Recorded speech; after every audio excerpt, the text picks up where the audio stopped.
Alors, je suis très contente de vous retrouver pour ce nouveau live Divine Créative. Nous sommes aujourd'hui jeudi, il est 18 h et donc je vous retrouve pour parler en fait de vos envies, de votre travail créatif. Si vous voulez mettre de la couleur, de la hauteur en fait dans votre vie, eh bien vous êtes au bon endroit et c'est maintenant que on va faire ce choix-là. Alors, dans Miss Alpha, vous savez qu'il est question d'aider les femmes à se rapprocher de plus en plus de leur vie, de leur business de rêve et du fait de retrouver l'abondance. Alors, je ne parle pas beaucoup de l'abondance, mais c'est vraiment le sujet qui me tient à cœur. Et c'est vraiment le sujet qu'on va aller voir pour le mois prochain, donc le mois de juin, sur l'abondance. Ça va s'appeler Money Love. Et si vous êtes une femme, une entrepreneur et que vous avez envie de rayonner davantage, alors rejoignez l'aventure de Miss Alpha. On a déjà commencé le programme avec la femme qui se dirige, puis nous avons vu Body Love, donc c'est se reconnecter à son senti. Aujourd'hui, nous sommes dans Divine Créative et le mois prochain, nous serons sur l'abondance. Donc, c'est un univers créatif que je vous propose et tout le monde est accepté. Il n'y a pas du jugement ici, mais de la couleur et de la folie. Notez en commentaire si vous regardez ça en replay, si c'est la première fois qu'on travaille ensemble, notez-le et mettez aussi d'où vous venez, où vous habitez. Alors, bienvenue à tous, je suis super contente de vous retrouver. On va parler aujourd'hui divin et on va parler créativité. Alors, on commence ? Donc, comment cesser de filtrer sa créativité et diluer ses idées folles ? As-tu l'impression parfois de filtrer ta créativité, d'avoir une idée incroyable, magique, extraordinaire, qui vient de ton intuition, qui vient de ton cœur, ça vibre à travers toi, c'est multicolore, c'est puissant, mais ta grande idée passe à travers ton filtre de peur, de croyance. Plus elle devient petite et plus elle se dilue et tu l'oublies. C'est comme si ton idée, qui aurait pu changer le monde, passe dans un filtre à café. Au début, c'est un éclair de génie, une pure invention, et ensuite, elle se transforme en petits morceaux. Ces petits morceaux, en fait, représentent tes peurs, tes croyances limitantes et les jugements des autres. Ce qui fait qu'une fois passée à travers les filtres, elle n'est plus aussi originale qu'elle ne l'était et tu n'as plus l'intensité pour la mettre à profit. Est-ce que ça te parle ça ? Est-ce que tu as parfois eu des idées lumineuses et en parlant ou en réfléchissant un peu, tu les as oubliées ? Mais peut-être qu'elles reviennent vers toi parce que on devient vraiment divine, créative quand en fait on devient réaliste et qu'on prend des risques. Mais est-ce que vraiment c'est ce que tu veux ? Est-ce qu'aujourd'hui, voir tes idées se diluer et ne pas prendre vie, c'est quelque chose que tu as envie ? Est-ce que c'est vraiment quelque chose de confortable pour toi ? Est-ce que tu aimes te conforter à un moule et justement avoir un impact, on va dire, trop traditionnel pour vivre une vie créative ? Alors aujourd'hui, on est dans ce live. Si vous avez des idées, n'hésitez pas à les mettre. Si ça vous semble utopique, n'hésitez pas à le mettre. Mais je te partage en fait mes meilleurs trucs pour cesser de filtrer ta créativité et de cesser de diluer tes idées pour avancer vers la réalisation de tes rêves. Alors on y va ? Est-ce que vous vous reconnaissez là-dedans ? Donc, prendre conscience aujourd'hui qu'on a de l'intuition, eh bien c'est important. Alors, comment savoir si ton intuition est bonne ou pas ? Alors c'est vraiment un sujet qu'on a vraiment mis en exergue au mois de mai sur Body Love, parce que l'intuition vient du cœur, l'intuition vient de notre âme, l'intuition est en nous. Donc premièrement, il faut être capable de reconnaître une intuition, ce qui est plus facile chez certaines personnes que chez d'autres. Alors en neurosciences, on a fait des études à ce niveau-là qui prouvent que l'intuition est une sensation. Elle se traduit par des informations sensorielles qui sont captées par notre cerveau et qui se transmettent à notre inconscient. C'est ce qu'on a mis en pratique, donc dans Body Love, c'est ce que je vous disais, en ayant justement une méditation et en ayant des petits outils pour aller voir de plus près comment ça se situait dans votre corps. Donc si on n'apprend pas consciemment à reconnaître les signes de son intuition, ce sera plus difficile de savoir si notre idée vient vraiment de nos tripes ou vient de notre côté rationnel, ce qu'on pense qui serait une bonne idée. En même temps, on a toutes déjà senti physiquement quelque chose qui nous dit « go », allez, vas-y, c'est ce que tu veux, fonce. Et quoi que les autres en disent, vous avez toujours une idée fixe. Et après, c'est souvent là que ça se gâche pour certaines personnes, car l'intuition passe à travers notre processus de pensée et on le dilue. Alors, est-ce que j'ai un exemple à vous proposer ? Oui, en fait, moi, quand j'étais après le bac, je me suis dirigée en fait. En fait, j'ai fait les beaux-arts et j'aurais toujours aimé travailler dans la mode. Mais en fait, par peur du jugement de l'autre, par peur d'être vraiment en compétition, je n'ai pas voulu aller dans cette direction. Mais comme c'était une intuition, que c'était vraiment une valeur forte pour moi, eh bien j'ai réalisé ce rêve-là, mais bien plus tard, une fois que j'ai élevé mes enfants, une fois que j'avais pris différentes directives dans ma vie, mais j'ai quand même réalisé ce rêve, être dans la mode, proposer des accessoires de mode et être vraiment dans ma créativité. Alors, vraiment, ne vous laissez pas vous gâcher par la peur. Alors vous allez me dire, oui, mais j'ai peur, mais on aura toujours peur. Ça, je peux vous l'assurer. Après, c'est à vous de décider. Est-ce que je m'assois avec ma peur ou est-ce que je marche avec ma peur ? Parce que cette peur-là, elle est bien, elle est consciente, mais il ne faut pas qu'elle vous empêche de réaliser vos rêves. Votre peur, elle est vraiment là pour conscientiser à quel point c'est important de prendre conscience de différentes choses, mais elle est aussi là pour vous donner une impulsion. Elle peut vous donner l'impulsion si oui, vous l'écoutez. Alors, moi, personnellement, mon intuition, quand elle se met en marche, je ressens en fait au niveau de mon épaule droite le oui. Et ça commence par un oui de l'épaule. Et quand c'est non, ça commence par un non de l'épaule, c'est de l'autre côté. Donc, ça, c'est des exercices qu'on a fait dans Body Love.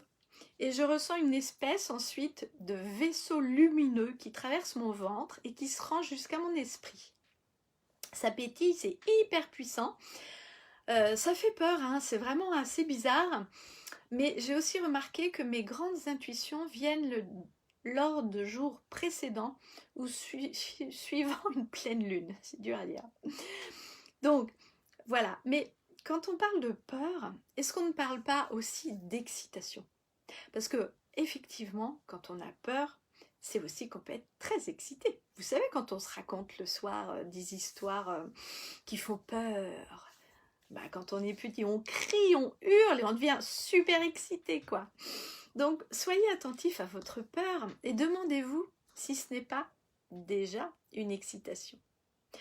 Alors, pour moi, dans mon cas, j'ai aussi remarqué qu'il y a 4 critères afin de déterminer si c'est vraiment un oui ou si c'est vraiment un non. Et on va les énumérer ensemble pour justement passer à la vraie étape de créativité, de divine création. Alors, donc, pour transformer ce rêve en réalité, il y a le premier critère, c'est la répétition. Est-ce que l'intuition que j'ai ou que j'ai eue revient constamment dans mes pensées et dans mon corps ? Donc ça, vraiment, habituez-vous à écouter votre intuition, à écouter vos pensées. Alors, il y a parfois une notion très subtile entre vos pensées et votre intuition. Donc voilà, c'est là où on va justement ressentir dans son corps où est-ce que ça se passe. Et puis vous pouvez lui poser la question, vérité, est-ce vraiment quelque chose que je dois suivre pour moi? Vous baissez vos barrières et vous vous dites, vérité, selon moi, est-ce important de faire mijoter cette idée qui vient juste de voir le jour, si elle a toujours un sens pour moi? Donc reposez-vous la question dans 24 heures, dans 48 heures et dans 72 heures et vous verrez bien ce que votre corps vous répond et ce que votre sensation, alors est-ce qu'on peut parler d'âme, est-ce qu'on peut parler de conscient, est-ce qu'on peut parler de mental, tout ça c'est là, mais c'est important de vous poser la question et vous reconnaîtrez la réponse. Cela nous permet de savoir si c'est une intuition réelle, donc une impulsion. Pour moi, une intuition, c'est quelque chose qu'on peut prendre le temps de réfléchir et qui va revenir dans vos pensées, dans votre corps. Si après quelques jours, je suis toujours en train de penser à ce rêve, à ce projet, il y a de fortes chances que ce soit vraiment une intuition et que vous ayez envie de passer à l'action et que vous ayez envie de vivre ce rêve. Alors, intuition, rêve, c'est aussi quelque chose de très proche. Toutefois, une impulsion pour moi, c'est un sentiment d'urgence d'agir. Quand j'étais jeune, j'étais très impulsive. Je prenais des décisions rapidement et je regrettais souvent. Ou j'avais l'impression, quand je ne prenais pas de décision, de regretter en fait. J'agissais vite et souvent par peur. Donc souvent c'était peur de manquer quelque chose, peur de ne pas être à la hauteur, peur justement j'étais vraiment dans le manque à ce moment-là. Et donc par peur de faire une erreur et de souffrir. J'avais peur de souffrir en même temps. Alors, est-ce que vous étiez comme ça aussi, vous? Remettez-vous en fait dans tous les choix que vous avez faits rapidement. Est-ce que c'était par peur? Donc j'ai encore certaines fois cette tendance-là à vouloir agir rapidement dans mon énergie masculine, mais j'ai toutefois appris à me déposer avec l'idée, à méditer, à rêver sur cette idée, à voir si c'est encore là le lendemain, parce qu'en fait, vous pouvez aussi rêver cette idée. Mettez-vous à la rêver, mettez-vous à vous accompagner dans cette idée. Ça demande de développer une certaine patience, mais elle est payante. Mettez-vous à vous demander, est-ce que vraiment, si je réalisais cette idée-là, ce rêve, comment je me sentirais? Et si ton intuition revient sans cesse dans tes méditations, dans tes rêves, dans ton cœur, c'est probablement une bonne idée. Donc le deuxième critère, c'est le plaisir. Est-ce que je vais avoir du fun à faire ce projet? Parce que parfois on a un rêve, on a une intuition, on a une envie, et puis on se dit « Ah ouais, non mais c'est pas faisable. » Ah non mais parce qu'en fait, on se dit on est là, on veut aller là, et puis il y a une énorme montagne entre les deux. Et moi, en fait, dans Divine Créative, dans Creative Life, je vous aide à anticiper cette énorme montagne, parce qu'en fait, la vie, ce n'est pas une ligne droite. La vie, c'est escarpé de plein de choses, c'est un jeu, prenons la vie comme un jeu. Il y a des niveaux à passer, il y a des engagements à prendre, mais justement, est-ce que vous pensez que vous allez avoir du plaisir à vivre cette idée-là? Donc sur une échelle de 1 à 10, quel est votre niveau de joie intérieure quand vous vous voyez avec l'idée réalisée? Quand vous pensez au processus complet et non seulement au résultat, est-ce que vous ressentez de la joie? Est-ce que vous ressentez de la paix ou de la liberté? Parce que souvent, on a envie de vivre un rêve pour se sentir libre. C'est facile de ressentir de la joie à la finalité du processus. Mais est-ce que le processus complet du projet est plaisant? Alors, si on n'est pas complètement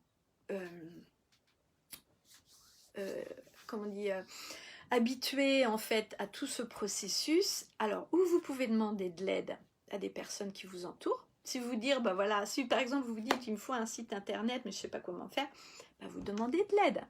C'est possible. Après, vous pouvez apprendre. Il y a des livres.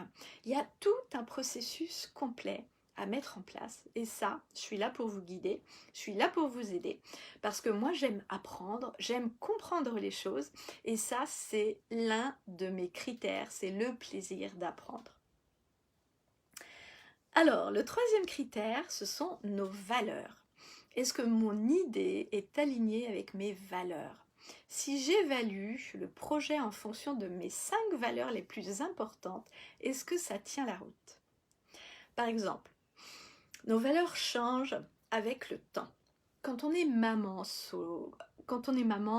qu'on a des enfants petits, quand on est une femme, quand on est entrepreneur, quand on est marié, quand on a une famille, eh bien nos valeurs ne sont plus les mêmes. Donc, je vais vous donner mon exemple. 2 de mes valeurs super importantes sont la liberté et l'épanouissement. Et récemment, on m'a proposé un contrat très payant dans le champ de mes compétences, mais où je me sentais pas complètement libre dans ce projet. Je sentais que je devais me conforter à une structure organisationnelle qui ne me plaisait pas. Et quand j'ai pensé à ma valeur d'épanouissement, je n'ai pas eu l'impression que je me reconnectais en fait à mon projet et à mes valeurs. J'ai donc dit non après avoir mûrement réfléchi. Parce que nos valeurs, c'est notre façon d'être aujourd'hui. Donc, nos valeurs premières, moi, c'est, comme je vous disais, la liberté, l'épanouissement et le partage. Voilà, donc après, il n'y a aucun jugement sur nos valeurs. Vous pouvez mettre en commentaire quelles sont vos valeurs. Ça peut être la famille, l'argent et le bien-être. Ça peut être vraiment des choses complètement différentes. Et peut-être que quand on se reverra dans un an, mes valeurs auront changé. Et c'est tant mieux. Ça veut dire que voilà, je suis aussi en perpétuel mouvement. Alors, le 4e critère, ce sont les ressources. Les ressources pour moi qui représentent autant les ressources énergétiques, financières et humaines. Les ressources énergétiques représentent le niveau d'énergie que ça va me prendre pour aboutir à un projet. Est-ce que ça va être épuisant ou est-ce que ça va driver sur mon projet là? Les ressources financières représentent combien d'argent ça va me coûter tout ça? Est-ce que c'est réaliste? Et si c'est un risque, est-ce que c'est un risque qui en vaut la peine? Et les ressources humaines représentent des personnes qui seront impliquées dans le projet, si vous déléguez ou si vous sous-traitez. Donc toutes ces ressources-là, on va dire, c'est comme un bilan de compétences. C'est vraiment quelque chose qui nous permet de mettre en place les différentes actions et les différentes conscientisations pour arriver à ce rêve-là, pour arriver à cet objectif. Donc, n'oubliez pas que votre mission profonde, c'est d'être une divine créative. Et donc, pour ça, il faut que vous sachiez pourquoi vous le faites. Et donc, ces 4 critères-là vous aident à comprendre et à conscientiser pourquoi vous le faites. Donc, les ressources humaines aussi représentent en fait justement votre façon d'être bien en fait au quotidien. Une fois que vous avez vu ça, est-ce que vous conservez l'idée originale et pure sans trop la diluer? Prendre conscience des filtres mentaux qui nous diluent nos idées, qui nous polluent parfois, c'est aussi ce qu'on va aller voir, ce qu'on va aller lâcher. Alors, le filtre de nos programmations limitantes. Ce sont souvent les meilleures idées qui se manifestent en quelques secondes seulement. Donc aussitôt que tu as une bonne idée, que ce soit dans la douche, en forêt, en train de faire la vaisselle, la première chose à faire, vraiment, écrivez-la. Écrivez-la sans jugement. Écrivez-la dans un carnet que vous allez justement avoir à côté de vous, sur votre table de chevet. Écrivez-la et puis c'est tout. Vous verrez si elle revient. Une fois qu'on a cette idée qui vient directement de ta source intérieure, de ton processus de pensée, là, vous allez commencer à engendrer en fait une programmation interne. Et pour peu que vous demandiez aux autres comment faire, qu'est-ce qu'ils en pensent, eh bien, elle pourra être déconstruite ou construite, quel que soit votre choix. Donc, aujourd'hui, autant prendre le temps de discourir avec vous-même à l'intérieur de vous, afin d'entrer et d'interférer avec votre source. Je prends vraiment, quand j'ai une idée comme ça, j'en parle autour de moi, mais pas à toutes les personnes qui m'entourent. Je prends déjà la ligne, en fait, de savoir tout ce que je vous ai dit là. Et puis, quand c'est ancré en moi, là, je peux commencer à en parler. Parce que je n'ai plus à me justifier à ce moment-là. J'en parle pour partager. Et quand on commence à partager, l'autre ne peut pas dire non. L'autre ne peut que écouter, conscientiser, à part si ça le dérange vraiment beaucoup. En fait, son cerveau va être en accord avec vous, puisque vous serez en accord avec vous-même. Donc, les programmations limitantes viennent de nos expériences de vie, de nos souvenirs, de ce qu'on a vécu étant enfant. Comme notre cerveau veut nous protéger, il scanne à travers, en fait, notre autres souvenirs, ce qui se rapproche le plus de ce qui a été vécu, en fait, similairement. Parfois, ça peut être une expérience qui t'a fait souffrir. Donc, pour éviter la souffrance, on va éviter, en fait, le complément de projet. Parfois, ça peut être une bonne expérience. Et là, on va continuer et enclencher le processus.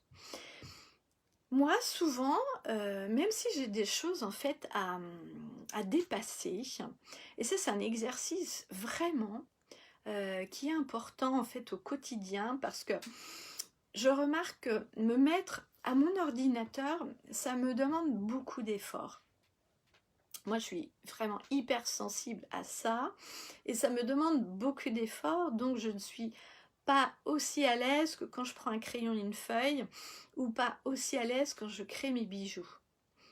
Donc, pour ne pas avoir une charge ou une surcharge émotionnelle de difficulté dans ce que je vous partage aujourd'hui, je me mets en fait dans l'idée que comment je me sens quand je m'enfonce dans mon bain avec des huiles essentielles.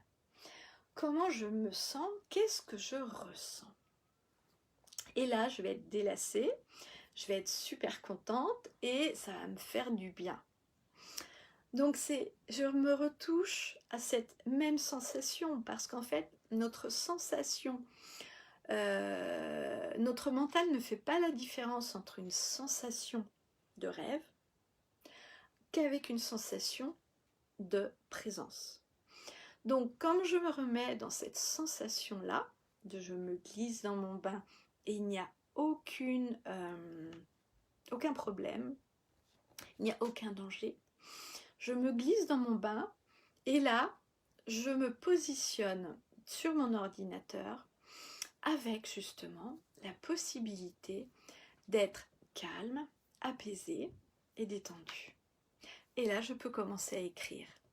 Et ça, c'est super puissant. Ça, c'est vraiment un exercice de reprogrammation pour votre conscient.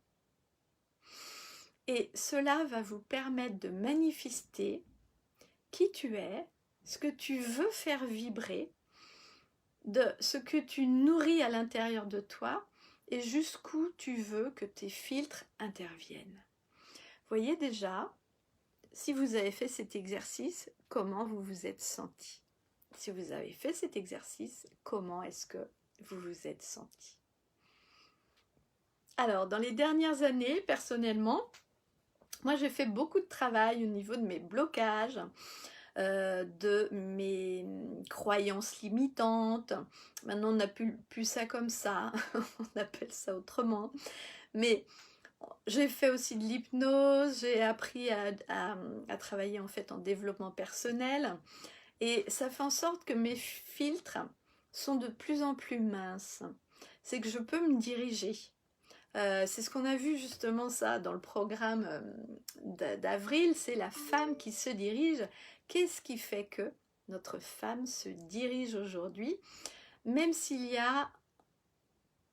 aura toujours, on va dire, une peur, même s'il y aura toujours au fait une partie de nous qui ne sera pas complètement relax, mais ça fait aussi partie de nous.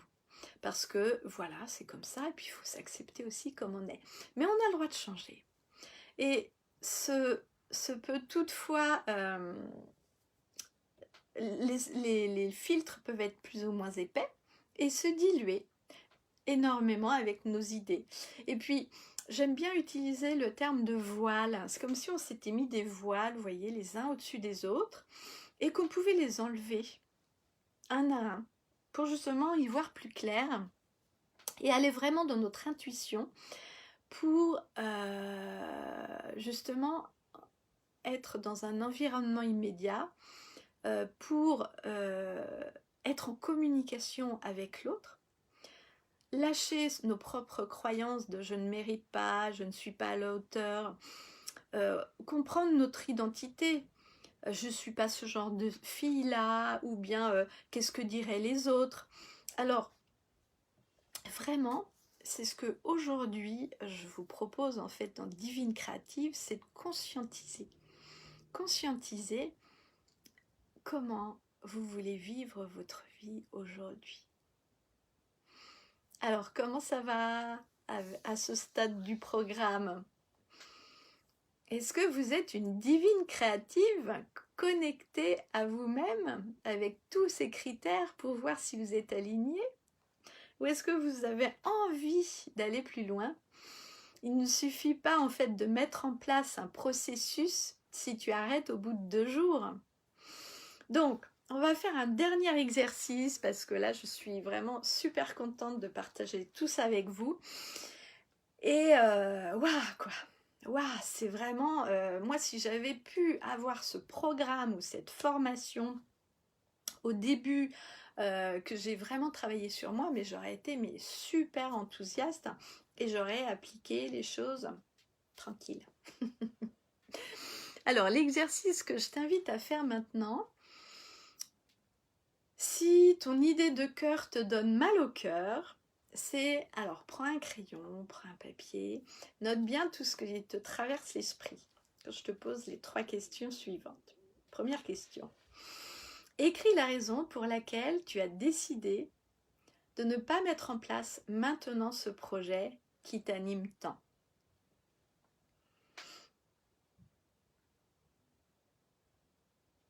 Deuxième question. Est-ce que physiquement, je me sens bien avec cette décision ? Où est-ce que ça se situe dans ton corps ?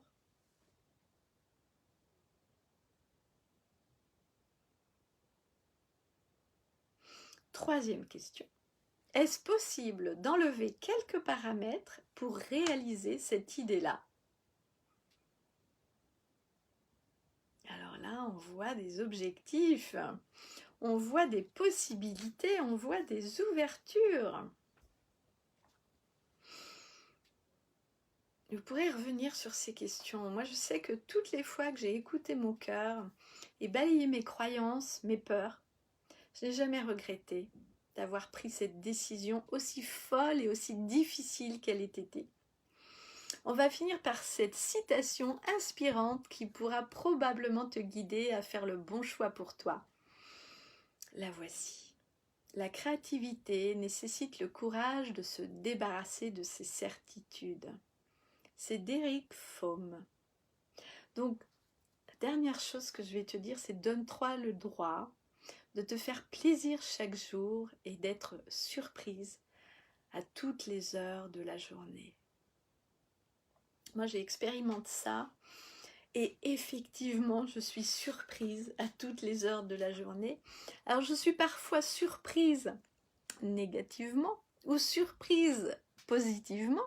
Je peux recevoir des beaux cadeaux ou je peux recevoir justement des choses tellement surprenantes que c'est aussi une surprise, même si, entre guillemets, c'est négatif. Mais n'ayons pas de jugement de valeur à ce niveau-là. Je veux vivre une vie avec des bonnes surprises, avec des surprises tous les jours. Ça nous évite d'être dans le contrôlant, de vouloir absolument canaliser les choses qui nous arrivent, parce que ce n'est pas possible. Alors d'ailleurs, si tu as besoin de te reconnecter à ton senti, tu peux t'inscrire à Body Love. Je mettrai le lien en bas de cette vidéo. Voilà, voilà. Donc c'est vraiment super de vous faire partager tout ça. Je suis ravie, je suis trop contente. Voilà, donc j'étais avec vous là encore en live. Si vous regardez cette vidéo en replay, notez #replay. Si vous êtes avec moi, voilà, bah, c'est super. Je suis aussi super contente. Et puis, bah, je vous retrouve dans un prochain live.